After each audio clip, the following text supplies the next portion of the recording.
अपने रास्ते खुद चुनिए, क्योंकि आपको आपसे ज़्यादा बेहतर और कोई नहीं जानता। Good morning friends, this is Anju Jaiswal. Welcome to science faculty Anju Jaiswal YouTube channel. Friends, आज की इस स्पेशल वीडियो में हम लोग साइंस में, विज्ञान में भौतिक विज्ञान फिजिक्स को पढ़ेंगे, जिसका फर्स्ट चैप्टर है मात्रक या इकाई, यूनिट को पढ़ेंगे, जो कि कंपटीशन एग्जाम के पॉइंट ऑफ व्यू से बहुत इंपॉर्टेंट रहने वाला है और इससे एग्जाम में ज़्यादातर क्वेश्चन पूछे जाते हैं। आइए देखते हैं आज के इस क्लास को। विज्ञान, साइंस वास्तविक अनुभव या प्रयोगों एवं परीक्षणों से प्राप्त तथ्यों के तार्किक विश्लेषण द्वारा विकसित हुए सुव्यवस्थित ज्ञान को विज्ञान कहते हैं। इस भौतिक जगत में घटित घटनाओं का सुव्यवस्थित और क्रमबद्ध ज्ञान ही विज्ञान कहलाता है। विज्ञान प्रयोगों पे आधारित होता है, परीक्षणों पे आधारित होता है। जैसा कि हम लोग जानते हैं कि क्रमबद्ध और सुव्यवस्थित ज्ञान को विज्ञान कहते हैं। आइए देखते हैं भौतिक विज्ञान, फिजिक्स को। विज्ञान की वह शाखा जो द्रव्य एवं ऊर्जा के मध्य परस्पर संबंध का अध्ययन करती है, भौतिक विज्ञान फिजिक्स कहलाती है। आइए द्रव्य को जानते हैं। मैटर, द्रव्य वो वस्तु जो स्थान घेरती है, जिसका द्रव्यमान होता है और जिसका अस्तित्व हम प्रत्यक्ष और अप्रत्यक्ष रूप से अपनी ज्ञानेंद्रियों द्वारा कर सकते हैं, वो द्रव्य कहलाता है। आइए जानते हैं द्रव्य को। द्रव्य और द्रव में अंतर होता है। द्रव्य और द्रव में अंतर होता है, बट कुछ लोग द्रव को द्रव्य समझ लेते हैं। ऐसा नहीं है, द्रव्य दूसरा होता है और जो द्रव होता है दूसरा होता है। जो द्रव होता है ये पदार्थ की अवस्था में इसको पढ़ते हैं, ठोस द्रव गैस जो होता है उसमें पढ़ते हैं। ये जो द्रव्य होता है ये मैटर होता है, जो स्थान घेरती है, जिसका द्रव्यमान होता है। आइए ऊर्जा की बात करें। ऊर्जा इसका जस्ट अपोजिट होता है, ना ही ये स्थान घेरती है, ना ही इसका द्रव्यमान होता है, और किसी वस्तु के कार्य करने की क्षमता को ऊर्जा कहते हैं। अगर हम द्रव्यमान की बात करें,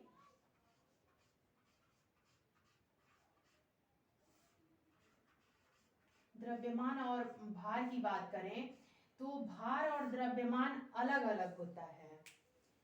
जैसे मान लीजिए ये मार्कर है, तो इसका जो मूल परिमाण है वही इसका द्रव्यमान है, और पृथ्वी जिस आकर्षण बल से, गुरुत्वाकर्षण बल से अपने तरफ खींच रही है, वही इसका भार है। ऐसे अगर हम फॉर एग्जाम्पल अगर मान लीजिए कोई वस्तु पृथ्वी पर 30 न्यूटन का है, तो वो द्रव्यमान की बात करें, अगर कोई वस्तु पृथ्वी पर 30 न्यूटन का है तो वो चंद्रमा पे भी जाएगा तो 30 न्यूटन का रहेगा, उसका जो द्रव्यमान होगा वही 30 न्यूटन का होगा। अगर भार की बात करें तो भार चेंज हो जाएगा, द्रव्यमान हर जगह सेम रहता है, या हम पृथ्वी पर रहें या किसी उपग्रह पे रहें या पृथ्वी के अंदर चले जाएं, कहीं भी चले जाएं, द्रव्यमान सेम रहता है, चेंज नहीं होता है। चेंज क्या होता है? भार चेंज होता है, जो वजन होता है वही चेंज होता है। अगर हम बात करें 30 न्यूटन का है पृथ्वी पर भार किसी वस्तु का, तो ये चंद्रमा पे जाएगा, तो जो चंद्रमा का जो सतह का गुरुत्वीय बल होता है, पृथ्वी के सतह का गुरुत्वीय बल का 1/6 गुना होता है। यानी कि पृथ्वी बड़ी है, चंद्रमा छोटा है, पृथ्वी का उपग्रह है, तो यहाँ पे कोई वस्तु का भार बड़ा होगा और चंद्रमा पे जाएगा तो छोटा हो जाएगा। जैसे 30 न्यूटन का है तो चंद्रमा पे जाएगा तो 1/6 हो जाएगा। तो ऐसे कट करेंगे तो यहाँ पे 5 न्यूटन का हो जाएगा भार चंद्रमा पे। चंद्रमा पर इसका भार, ऐसे समझ सकते हैं। मान लीजिए कोई वस्तु 10 kg का है पृथ्वी पर, और जो गुरुत्वीय त्वरण का मान होता है वो, जो गुरुत्वीय त्वरण का मान होता है 9.8 न्यूटन या मीटर प्रति सेकेंड स्क्वायर भी बोलते हैं। मान लीजिए 10 kg का कोई वस्तु है पृथ्वी पर, तो ये चंद्रमा पे जाएगा तो कितने kg का होगा, 9.8 इंटू करेंगे तो 98 आ जाएगा, 98 आ जाएगा। 98 का 1/6 करेंगे तो 16.33 न्यूटन हो जाएगा। ये भार चंद्रमा पे हो जाएगा। जो पृथ्वी पर भार 10 kg का था। तो आई होप कि आप लोगों को समझ में आ गया होगा।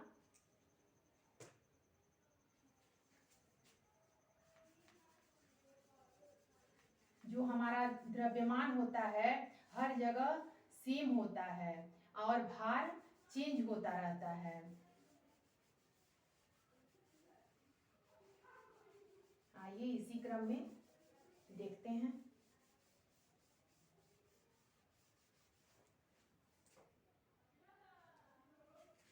अब हम राशि क्वांटिटी को देखेंगे, जिसे हम संख्या में दर्शा सकते हैं, जिसे हम नंबर में दर्शा सकते हैं, उसे हम राशि कहते हैं। जिसको हम नंबर में नहीं दर्शा सकते हैं उसको हम राशि नहीं कहते हैं। जैसे फॉर एग्जाम्पल टेम्परेचर है, तापमान है, एज है, उम्र है, इसको हम संख्या में दर्शा सकते हैं। अगर हम किसी पर्सन की सुंदरता की बात करें तो क्या आप कह सकते हैं कि नंबर में बता सकते हैं कि कितना सुंदर है? नहीं बता सकते। तो कहने का तात्पर्य है कि किसी की सुंदरता को नंबर में नहीं बता सकते हैं तो राशि नहीं है। अब आगे के क्रम में चलते हैं। फिजिकल क्वांटिटी, भौतिक राशि। वे राशि जो भौतिकी के नियम को दर्शाती है उसे भौतिक राशि कहते हैं। जिसे हम माप तौल सकते हैं, परिभाषित कर सकते हैं, उसे हम भौतिक राशि फिजिकल क्वांटिटी कहते हैं। फॉर एग्जाम्पल लंबाई है, द्रव्यमान है, समय है आदि। अब आते हैं मात्रक, यूनिट। किसी राशि के मापन के निर्देश मानक को मात्रक कहते हैं। अब आते हैं मात्रक, यूनिट। एक 1960 में एक अंतर्राष्ट्रीय बैठक हुई मापतौल अधिवेशन की, जिसमें 6 मूल मात्रक थे और 2 संपूरक मात्रक थे। और 1971 में पदार्थ की मात्रा जिसका मोल मात्रक है, जो 7वां मूल मात्रक है, उसको जोड़ा गया। पूरे 11 साल बाद जोड़ा गया। तब से एसआई यूनिट 9 है, जिसमें मूल मात्रकों की संख्या 7 है और पूरक संपूरक मात्रकों की संख्या 2 है। टोटल एसआई यूनिट 9 है। और एसआई सिस्टम जो है, एसआई यूनिट तब से फेमस हो गया और पूरे लोग इसका यूज करते हैं। अब आइए देखते हैं मात्रक। प्राथमिक, मूल मात्रक, फंडामेंटल यूनिट या बेसिक यूनिट, आधारी यूनिट भी बोलते हैं। उसके बाद से सेकेंडरी, द्वितीयक, व्युत्पन्न मात्रक, डेराइव्ड यूनिट। मूल भौतिक राशि को व्यक्त करने वाले मात्रक मूल मात्रक कहलाते हैं। ये एक दूसरे पर पूर्णतः स्वतंत्र होते हैं, ये किसी पे निर्भर नहीं होते हैं। और जो द्वितीयक होता है, जो व्युत्पन्न मात्रक होता है, डेराइव्ड यूनिट होता है, ये मूल मात्रक पे निर्भर होता है। ये आत्म निर्भर नहीं होता है, मूल मात्रक पे निर्भर होता है और ये स्वतंत्र नहीं होता है। मूल मात्रकों की सहायता से प्राप्त मात्रक मूल मात्रक कहलाता है।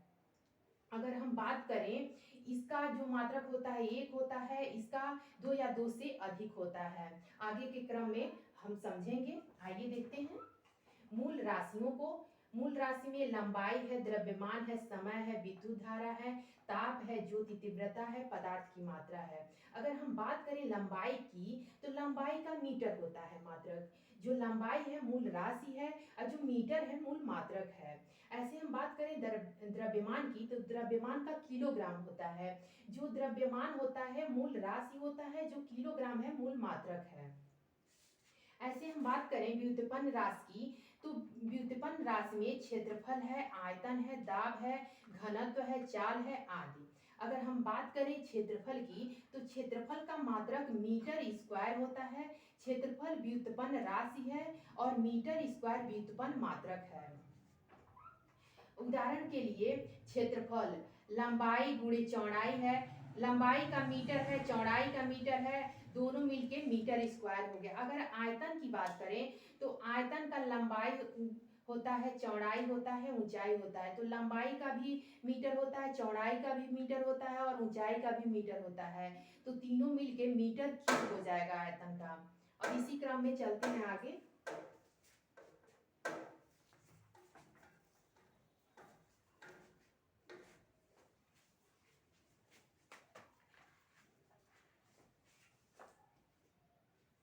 अब आते हैं एसआई पद्धति के 7 मूल मात्रक।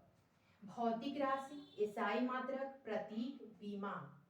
लंबाई है जिसका एसआई मात्रक मीटर है, प्रतीक चिन्ह स्मॉल एम से इसको डिनोट करते हैं, बीमा यल है।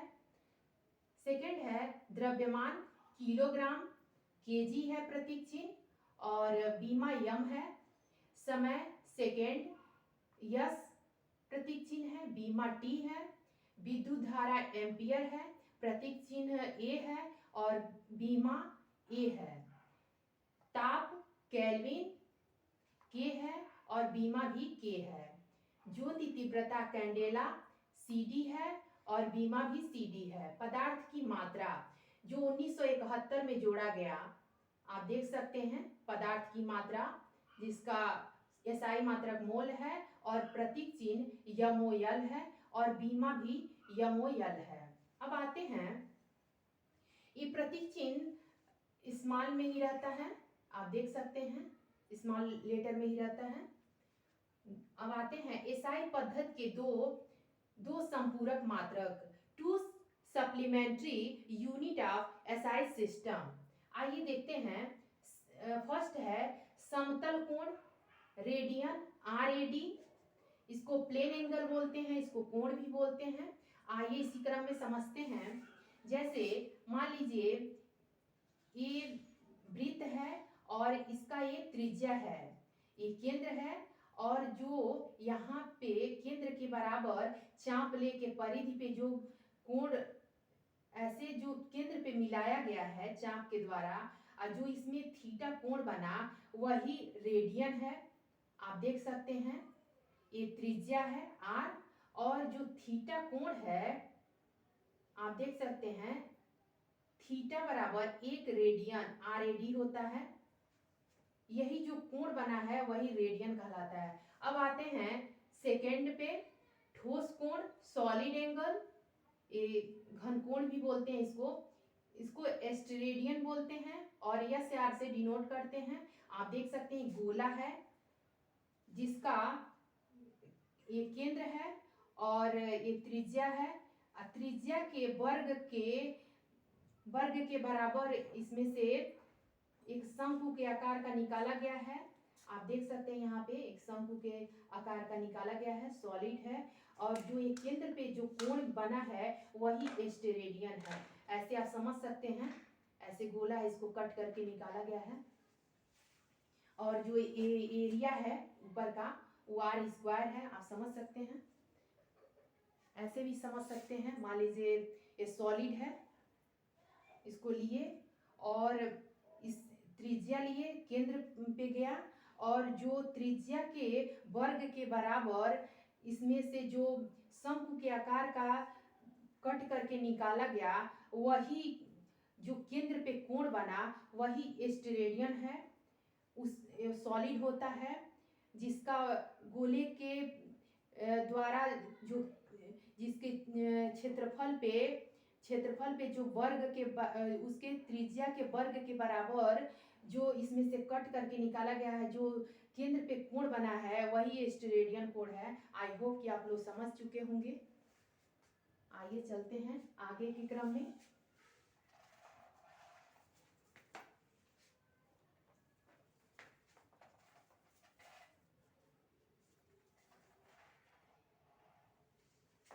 अब कुछ इंपॉर्टेंट क्वेश्चन को देखते हैं। फर्स्ट क्वेश्चन है ल्यूमेन किसका मात्रक है? तो फर्स्ट है, ए है ऑप्शन ज्योति तीव्रता का, बी ऑप्शन है ज्योति फ्लक्स का, सी ऑप्शन है उपयुक्त दोनों का, डी ऑप्शन है इनमें से कोई नहीं। तो इसका आंसर हम बता देते हैं। ल्यूमेन किसका मात्रक है? तो ज्योति फ्लक्स का, B is the right answer. अब आते हैं सेकेंड क्वेश्चन पे, कैंडेला मात्रक है। ऑप्शन ए है ज्योति फ्लक्स का, बी ऑप्शन है ज्योति प्रभाव का, सी ऑप्शन है ज्योति दाब का, डी ऑप्शन है ज्योति तीव्रता का। तो कैंडेला मात्रक है ज्योति तीव्रता का, D is the right answer. उसके बाद से थर्ड क्वेश्चन है इलेक्ट्रिक करंट की इकाई है। तो ऑप्शन ए है एम्पियर, बी है ओम, सी है वोल्ट और डी है कूलाम। इसको आप लोग कमेंट करके बताइएगा कि इसका आंसर क्या होगा। आई होप कि मेरा वीडियो आप लोगों को अच्छा लगा होगा। अगर वीडियो अच्छा लगा हो तो वीडियो को लाइक करें, शेयर करें, कमेंट करें और चैनल को सब्सक्राइब करें, बेल आइकन को प्रेस करें, जिससे कि मेरे आने वाले वीडियो का नोटिफिकेशन आपको मिलता रहे। Thanks for watching. मिलते हैं नेक्स्ट वीडियो में।